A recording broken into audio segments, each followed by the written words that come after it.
அன்விதாவின் வலிமைக்கான பயணம் உயரமான மலைகளின் அடிவாரத்தில் அமைந்துள்ள ஒரு அமைதியான கிராமத்தில் அன்விதா என்ற இளம்பெண் வசித்து வந்தாள். அவளுடைய வாழ்க்கை எப்போதுமே அடக்கமாகவே இருந்தது. வயல்களில் தன் குடும்பத்திற்கு உதவி செய்வதிலும், உணவு சமைப்பதிலும், தன் இளைய உடன்பிறந்தவர்களைக் கவனித்துக் கொள்வதிலும் அவள் வளர்ந்தாள்.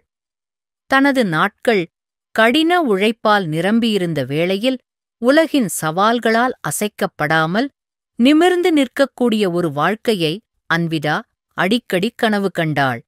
ஒரு கோடை மாலையில் திடீரென ஒரு புயல் கிராமத்தில் வீசியது. பயிர்களையும் வீடுகளையும் அழித்தது. அன்விதாவின் குடும்பம் அனைத்தையும் இழந்தது. அவளது தந்தை பல வருடங்களாக உழைத்து உழைத்து மன அழுத்தத்தால் நோய்வாய்ப்பட்டார். அவளுடைய உடன்பிறப்புகள் அவளிடம் பதில்களைத் தேடினார்கள்.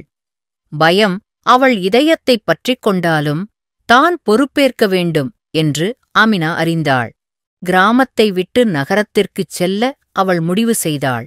வேலை கிடைத்து வீட்டிற்கு பணம் அனுப்பும் நம்பிக்கையில். நீண்ட சாலைகள், பரிச்சயமில்லாத முகங்கள், அவளுக்குத் தெரிந்ததை விட பெரிய உலகம் என்று பயணம் பயமுறுத்தியது. ஆனால் ஆன்விதா தன்னுடன் ஒரு நம்பிக்கையை எடுத்துச் சென்றார். எந்தப் புயலும் என்றென்றும் நிலைக்காது. நகரத்தில் அவள் நிராகரிப்புக்குப் பிறகு நிராகரிப்பை எதிர்கொண்டாள். அவளுக்கு அனுபவம் இல்லாததால் முதலாளிகள் அவளை பணி நீக்கம் செய்தனர். மேலும் பலர் அவளது திறன்களை சந்தேகித்தனர். இரவுகள் மிகவும் கடினமானவை. அன்விதா ஒரு சிறிய அறையில் உட்கார்ந்து தன் குடும்பத்தை நினைத்து கண்ணீர் வழிந்தோடினாள். அவள் தவறு செய்துவிட்டாளா என்று யோசித்தாள். ஆனால் ஒருநாள் ஒரு சமூக மையத்தில் பெண்கள் குழு ஒன்று கூடியிருப்பதை அவள் கவனித்தாள். ஆர்வத்துடன் அவர்களுடன் சேர்ந்து அவர்கள் தையல், பேக்கிங் மற்றும் சிறு வணிகங்களை நிர்வகிப்பது போன்ற திறன்களைக் கற்றுக்கொள்வதைக் கண்டுபிடித்தார்.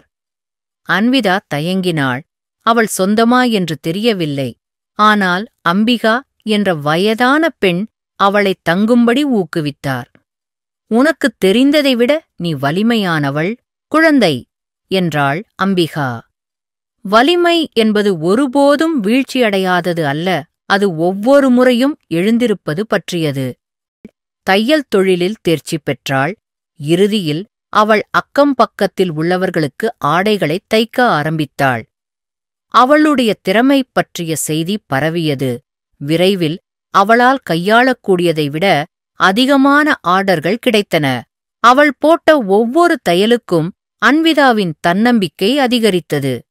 பல ஆண்டுகளுக்குப் பிறகு அன்விதா தன் கிராமத்திற்குத் திரும்பினாள். வெளியேறிய நிச்சயமற்ற பெண்ணாக அல்ல, மாறாக ஒரு செழிப்பான தொழிலைக் கட்டியெழுப்பிய பெண்ணாக. அவர் தனது குடும்பத்தின் வீட்டை மீண்டும் கட்டுவதற்கும் கிராமத்தில் பெண்களுக்கான தையல் பள்ளியைத் தொடங்குவதற்கும் போதுமான அளவு சேமித்து வைத்திருந்தார். அன்விதா தனது பயணத்தின் மூலமும் அவள் கற்றுக்கொண்ட ஒவ்வொரு பாடத்தின் மூலமும் ஒவ்வொரு முறையும் அவள் உயரத் தேர்வு செய்ததன் மூலமும் துண்டு துண்டாக உருவாக்கியது. அவரது கதை கிராமத்தில் உள்ள மற்ற பெண்களுக்கு நம்பிக்கையின் கலங்கரை விளக்கமாக மாறியது. பயணம் எவ்வளவு கடினமானதாக இருந்தாலும் ஒவ்வொரு பெண்ணும் வலிமையடையும் ஆற்றல் கொண்டது என்பதை நிரூபிக்கிறது.